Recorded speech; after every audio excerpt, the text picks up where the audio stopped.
it's this isn't a really concise list, but what I recommend doing, and we've done more on a whiteboard session than we have, finalized in say a spreadsheet or something like that, is just go down this list of attributes and use the governance. You're the president of the governance board. Governance boards could be really instrumental in learning about this as they move forward, because I think one of the things that we miss out on as we develop these schools and move forward from the beginning stages is that the folks that are going to be on the governance board, and no matter what your rotation is, to kind of revisit these kinds of things on a regular, every other year, whatever is appropriate for your board rotation kind of a basis, and look at, okay, when it comes down to the learning program, that's something that, in our case, the staff at our school is 100% in charge of. And, it filters up to sharing what's going on, being autonomous in the planning and the implementation of it, but also looking at being accountable for it. I mean, every one of these, if you look at it as a autonomy, you also have to look at it as an accountability, because they're equal in that regard. Then, school level policy. I think when they talk about that, when you're walking right down this list, I'm not going to read you this, because by the way, this list is included in the resources on the Shared Leadership Buzz course that's on the WRCCS trainings page. So, and I'll circle back and show you just a quick look at that so that you can see what's available there for sharing with your governance members or some of your staff, or even some of the district personnel if they're interested. School level policy doesn't talk about like the satellite policies, like your ADA, your equal access, your things that have to do with institutional level things that would be more maybe legal and safety and so on and so forth. School level is the day-to-day, everyday policies with the kids. And so I think that's where you start to find those division levels. If you're building that culture that is your school, obviously the community is involved on some of the more satellite issues that are not the day-to-day. And then when you talked about, do you want to get involved at the micro level? These are the school level, every day. How do we deal with the kids? How do we organize the day? What's our schedule? What resources do we need? Where do we go? Those kinds of things. Who's doing what would be the autonomies that you would want to leave with your staff, versus looking at overall enrollment policies, or looking at the safety regulations, and looking at compliance issues and stuff like that for DPI or for the state or federal statutes. Those are things that would be you'd want to share with staff in terms of meetings and development, but those are more governance and organizational kinds of things, I believe, when you kind of start dividing it out. Schedule is an easy one. That's basically letting the staff decide what's important when it comes to working with the kids, working with themselves, doing professional development. It's in that rate, from developing these small charter schools, that's probably one of the most important autonomies when it comes down to developing your school successfully and having the staff grow over the years and giving them that opportunity. As a non-instrumentality, you won't have some of the difficulties that instrumentality schools have in terms of kind of being pulled back into the traditional or legacy model school professional development and schedule world. You've already got that level of autonomy because you're not in that world. That kind of walks right through number 4, teacher work hours. That's one of the things that the big push behind all of this shared leadership at the educator level. I mean, I don't think we look at shared leadership as just teachers. We have to think about it on multiple levels as well. But the big push at the educator level is, if that flexibility is provided in all of these areas, and that autonomy and that choice and that voice, then it's also you're flipping it into the world of, okay, then you as an educator, you as a team, are now at the level that the superintendent and or the school board used to be in terms of being responsible for the learning outcomes and the families. So I think that taking that responsibility all of a sudden becomes a whole different job description in your teaching staff than I'm just going there to be a teacher. I'm also going there and working in this institution, whether it be River Edge or any other charter school. Our school is a really good example of that. We consider it a small business. If we do not succeed with the students, it is our responsibility. It's not the governance board, it's not the superintendent, it's not the school board. The staff that's on site, if they have these autonomies and these kinds of freedoms and flexibilities to manage the operation, also have to be 100% vested in the fact that you're owners and you have that outcome ability as well, whether it be the social level development and the kinds of things in your climate and your culture, or whether it's the academic outcomes. And that's a little different than it used to be. If you look at schools and how they've been organized, a lot of times it was data, and there's nothing wrong with data driven, don't take it as a negative, but a lot of times it was data driven from the top. It was, okay, we need to do this in our school. Superintendent, principal says that. We're changing this. We need more of that. Everybody needs to integrate more reading because our reading scores are low. And you get those kinds of decisions being made in organizations from an educational standpoint from on top, where in this case, every teacher managed or teacher cooperatively managed, teacher powered, whatever you want to call it, school that's running the day-to-day operations without the direct administrative oversight in terms of getting involved with the program, is doing that themselves. That's a flipped model. That's where the staff is now in the role of saying, okay, we need to come up with ways to evaluate our academic program. We need to look at how we're going to meet the needs of some of these individual kids that have this or that certain need or ability, or maybe they're behind, maybe they're ahead, whatever it is.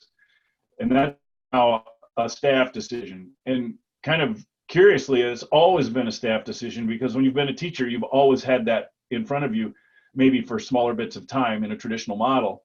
But the advantage of this whole idea of shared leadership and decision making is you now get to decide completely, okay, we need to change.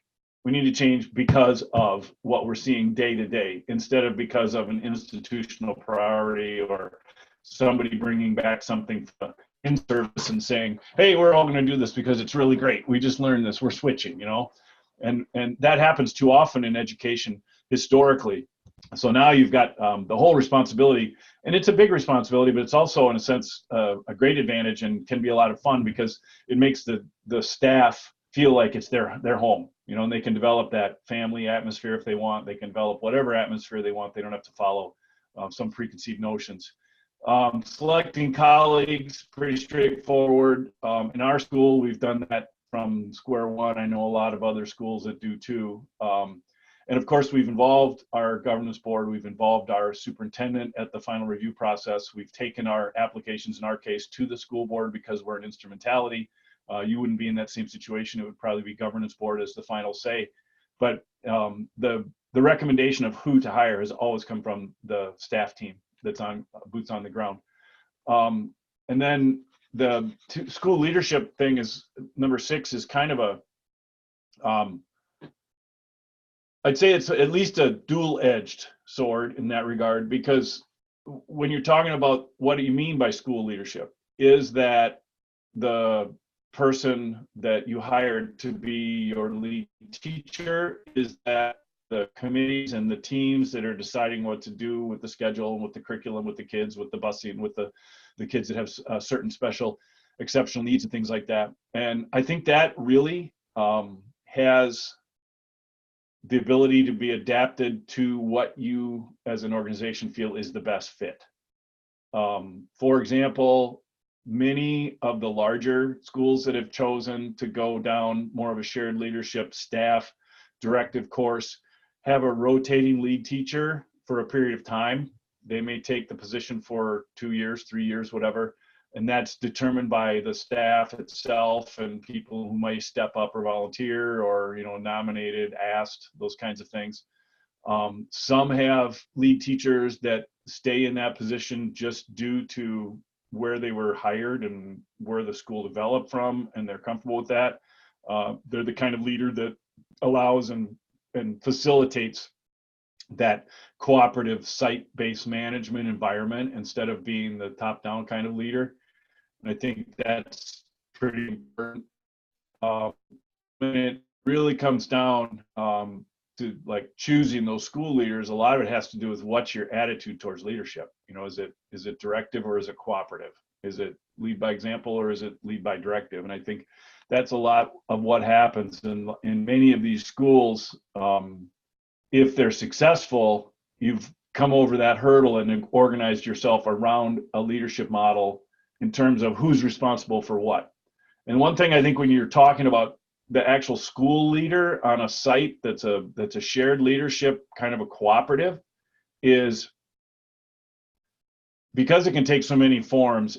I have never seen it 100% horizontal and 100% democratic, and everybody has exactly the same input and voice and so on and so forth. Somewhere along the line, there's got to be the Teddy Roosevelt buck stops here person. Somebody's got to be the one that is going to go take that information to the governance board or report it to the DPI or deal with the parents or with the community. One really, really important thing about that model in terms of leaders in shared leadership environments is that the voice of the school to the community should be a consistent one. And that's what we've seen over the years, that you can have a lot of voice on site. You can have everybody chiming in. You can work through problems. You can get everyone's input. You can come up with a cooperative solution. But there still needs to be that if this is something that has to be communicated to the district, to the governance board, to the community, to the newspaper, to the DPI, you name it, a school with a singular voice through that leadership model is going to have a consistent relationship and is going to also be able to avoid a lot of the bumps that come from just maybe somebody saying something that wasn't quite accurate or misunderstanding it and getting it out there.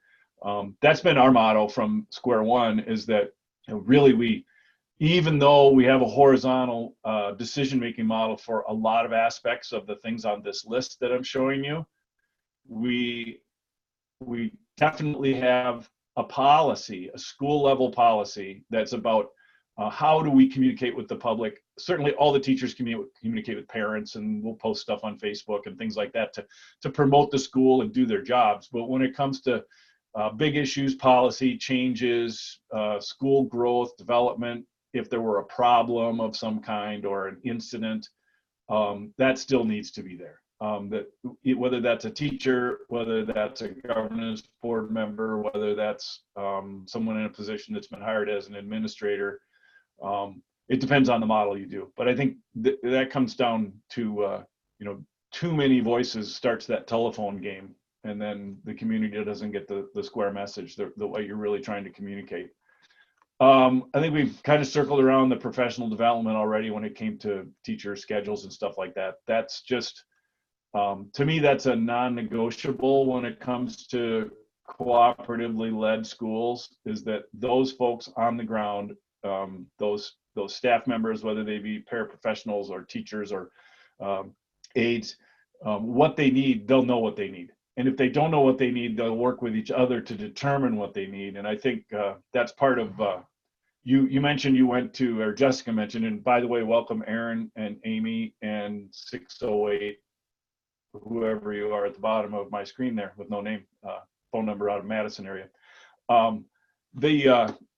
That idea of developing a culture at your school that allows you to move past the single point on the top of the organizational chart evaluative model, where you're being evaluated from the top down, the ability to work together in terms of validating all the great things you're doing, and also the most difficult part then is developing that culture of kind of that transparent honesty of being able to say, here are some things that we need to work on together as a team, and here are some things that we would like to mention that you personally, if you're in that kind of an interaction, that you can talk to a colleague about it.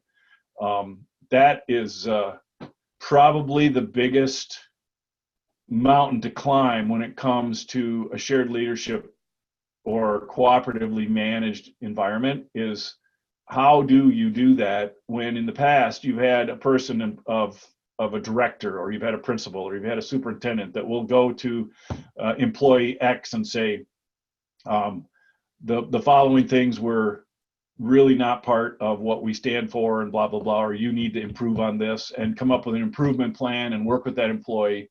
When you move into a cooperatively managed, kind of more horizontal organization, it has to be something that the group is really comfortable with. And that becomes a real, I don't know, for lack of a better term, sometimes it's a bit of a minefield based on personalities, based on backgrounds, based on what people are comfortable with, if they like to be directed or if they like to be risk takers and solo folks. So I think that's one of the things that needs to be worked through on how you do the evaluation, and what is it that's important to the organization, and what are people comfortable with. One of the things that, since we're on that one, I recommend to everybody, we've done it at a maybe first level glance in our organization, and I think it's probably in the next couple of semesters going to come back around more for reinforcement than for like emergency band-aid stuff. But I don't know if you've ever in an organizational world heard of the 5 Dysfunctions of a Team book that's out there. Jessica, you can like nod or wave. Have you ever heard of that book, 5 Dysfunctions of a Team? I mean, if I pop this up, did that graphic just change, Sarah? We good? No? No. Okay. Oh, there we go. There we go. Okay. When you're talking about these shared leadership environments and team building, this is the core of that book. And it's a really good professional development book to work through as a leader first, and read and understand if you're part of a governance board or if you are the lead teacher. And then finding a way to do a book study on part or all of it, or looking at your organization once it's up and running a little bit and saying, you know, where do I feel that we can improve? One of the things, after 15 years of Wildlands, actually I read this book about year 12, but at the point of reading this book and kind of getting involved with that as the lead teacher and kind of the director of our school, I not only found things I thought we could do as a group to improve in those areas of like trust, and how do we address issues through, you know, that might come up through conflict, or even just addressing another person in terms of an issue in the workplace, or the lack of commitment, accountability, avoidance, and you know, having overall really focus on the inattention of results. We're not results oriented, we're just day-to-day oriented. The first thing I found out was where I fell on those spectrums as a leader. And I think that's critically important in these environments. I don't think this is the Bible for things, but a good eye opener for people to examine how teams function. Because really, when we get into shared leadership and all these autonomies, it's no longer the old model. It's a team model. And teams need coaches, and the leaders on these teams can be in that horizontal plane with all of the other individuals involved in the team. But also there has to be a coaching role. And instead of a managing role, I really like to look at it as a coaching role. So if you look at that book, I just think that anybody who's starting a shared leadership culture should look at this. This applies to both cultures of management, both the hierarchical and the more of a horizontal world of shared leadership. And it does allow you to, there's some exercises in the back of it that you can go through. I mean, if you really want to, if you don't want to read the big story that they tell in the first half to 2/3 of the book, go right to the back of the book and just look at the exercises that allow you to ask the questions about your own organization. I mean, you may even find it helpful at the Nature Center when you've got, you know, things going on a team basis that way. I'm going to drop back to, let's see here, my accountability screen here. There we go. Because we're almost done with that. And then we can go to some questions and discussion here. As you go towards the rest of these, you know, setting tenure policy, whether that is an issue in non-instrumentality schools, it certainly can be one in instrumentality or district-based schools. and what that means. Is it even something you have? I mean, those are the kinds of things I think the staff can be involved with. The big, the difficult one that goes along with evaluation is transferring or termination. And that's where we've had to struggle as a school as we've expanded on, when you don't have that pre-existing older or pre-existing model of evaluation, and what does it mean if an employee is not in compliance or not making it in your environment, and how do you do that as a more horizontal organization can even be something that can be discussed. What does it mean if we hire somebody and they don't work out? How do we do that? And is that one person's decision? Is it the governance board's decision? Is it something that we do through a C360 evaluative process and have a lot of discussions about? We personally feel that there's always that opportunity for anyone that we've brought onto our team over the years, when there are things that are of concern as a teacher or an employee in our environment, to figure out a way to have a really honest discussion about them and talk about ways to help that person overcome those and learn about them, or whether it's getting out and doing some learning on their own, or going to another school and seeing how certain people do things that allow them to have new ideas. Hopefully it's not a behavioral issue, or like an employee punctuality and stuff like that. Maybe that's a little more cut and dried. But when it comes to the teaching environment and building really good staff, it's a lot more of a growth model than it is an evaluative model in many of these schools that do a shared leadership, because most of the folks we're going to hire or bring in have not been in this world before, and we can't expect them to just immediately fit into a horizontal voice and choice environment. Our school is a really good case in point. We've got a great variety of experiences right now on the staff, anywhere from myself, who've been around for like 35 years in education, to a couple of teachers that, well, 2 or 3 of them that are less than 5, or a couple less than 2. So the expectations in terms of their role in a shared leadership or cooperative management environment are a little different as we try to build their skills, build their capacity, build their comfort in that world. Yet the ability to bring those folks into discussions and give them the complete and equal opportunity to voice their opinions, their ideas, their creativity, their concerns is there. And we heard that right away from a guy we hired a couple of years ago. First year he was there, I think you probably saw him. He was presenting with Liz about our evaluative model at ISN. Jessica, you mentioned you went to that.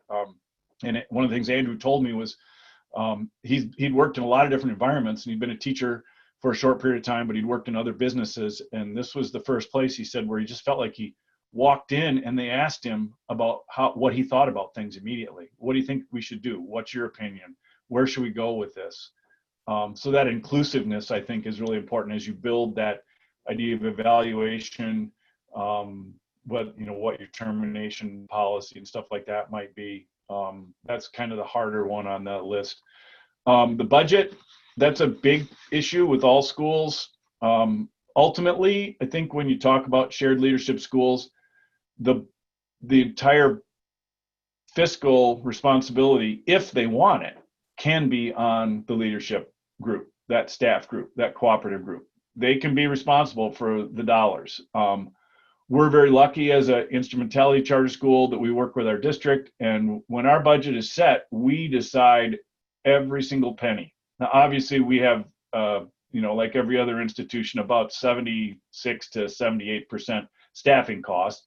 So really, we get to then chunk out the other fixed costs, which are, you can't decide about heat. You just have to pay it, those kinds of things.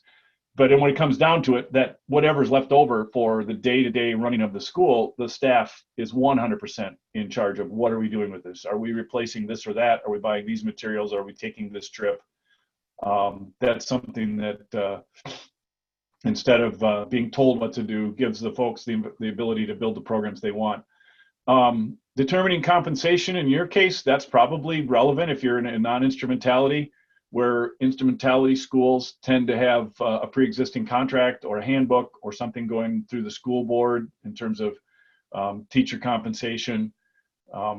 In a non-instrumentality school, as you're building it from square one and you're already up and running, and I'm sure you've already gone through some of this, the input from the governance board and the staff obviously has to fit within the financial model of your revenue that you're getting.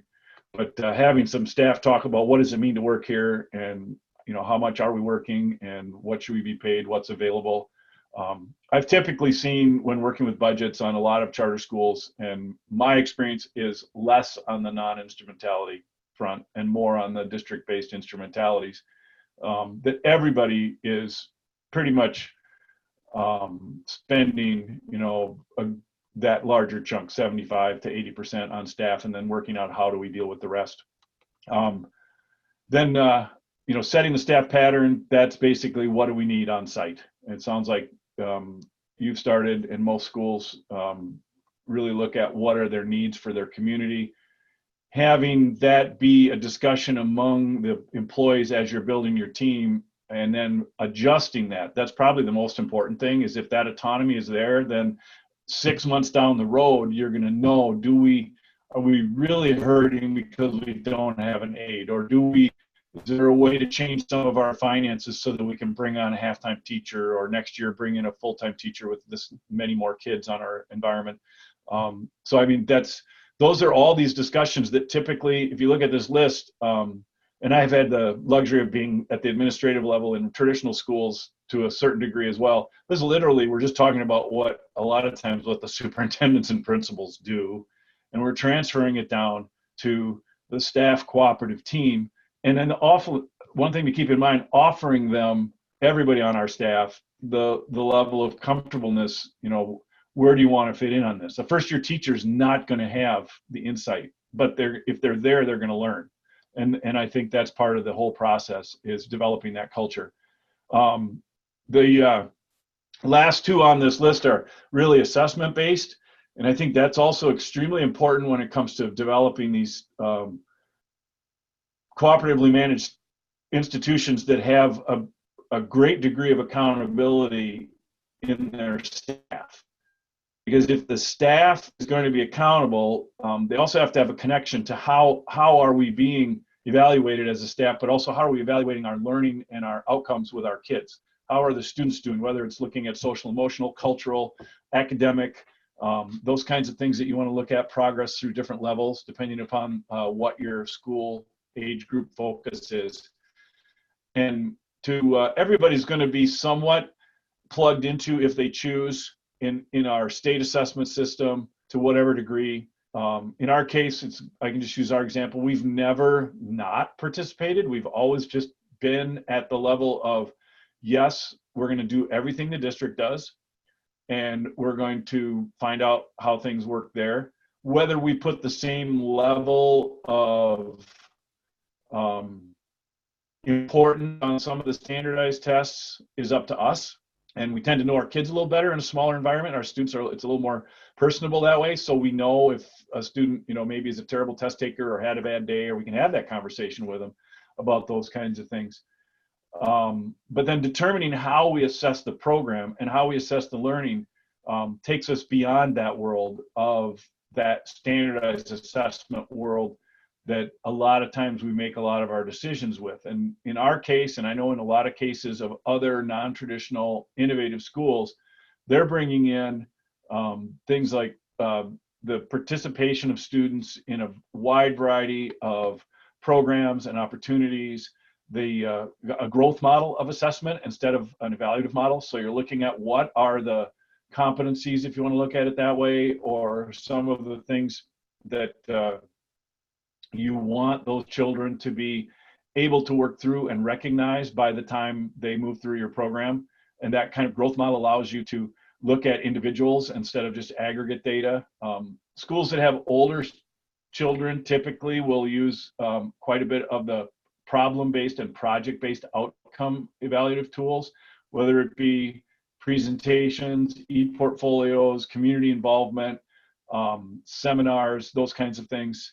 showcases, and that really comes down to, you know, have the student demonstrate ability versus testing the student on content. And I think that's a lot of times what happens in many of our innovative models is we will look at the content through a certain lens, but they will also expand our evaluation into things that tend to be a lot more on the spectrum of, I hate to use the word soft skills because I don't think that's what they are anymore. I think they're essential skills when it comes to being a human being and a learning and a working in a community environment. So those, having ways to evaluate those and report on those to the teachers, social emotional things, ways kids work in groups, cooperative behaviors, risk taking, ability to be a little self-reflective, those kinds of things. There's a couple of really good models out there. If you're looking for some stuff like that, basically it comes down to reinventing our elementary school report card from about the 1960s, and, you know, the 30 things I learned in kindergarten, I think a lot of times apply. And I know our school has worked with and looked at some of the stuff that's been done over in Minnesota at the Jane Goodall Institute, and they've got a really nice social emotional evaluative rubric. And it's not really evaluative, I shouldn't say that, it's more of a growth list. And that's what it comes down to, is being able to have a conversation with a student and talk about, hey, you know, how do you feel about these statements? Where do you reside? Where do you see yourself? And then if we agree, great. If we don't, let's talk about ways we think we can improve over time, and not having it be an endpoint, not having it be an A. That's a lot of the assessment environments that I've seen develop around the state in the last few years. Is it's formative, it's growth oriented, and there's no endpoint in that regard. And then that kind of addresses number 52, assessments. So that's kind of the nickel tour of those autonomies of shared leadership cultures. And I think the last thing I would mention about that, before just kind of open it up for questions here, is to say the model of shared leadership can be what you want it to be based on the skills and attributes, interests, and lean in ability, you know, how much someone's going to lean in your organization. I have never seen one that is exactly the same anywhere. If you go to Avalon in Minnesota, which is an extremely highly recognized teacher-powered school, they'll do things a certain way based on the culture, based on the staff, based on the student population. If you come to Wildlands, we consider ourselves extremely horizontal and all voice and choice, yet we still have established those things I mentioned before, like a singular voice for the school. There are certain things that people who've been there longer do get to say, nah, we need to do it this way just based on our track record and our experience. So it's not always that 100% democratic, but what it does do is it provides people an insight into these factors, which they don't consider often as an employee, and gives them the opportunity to manage them.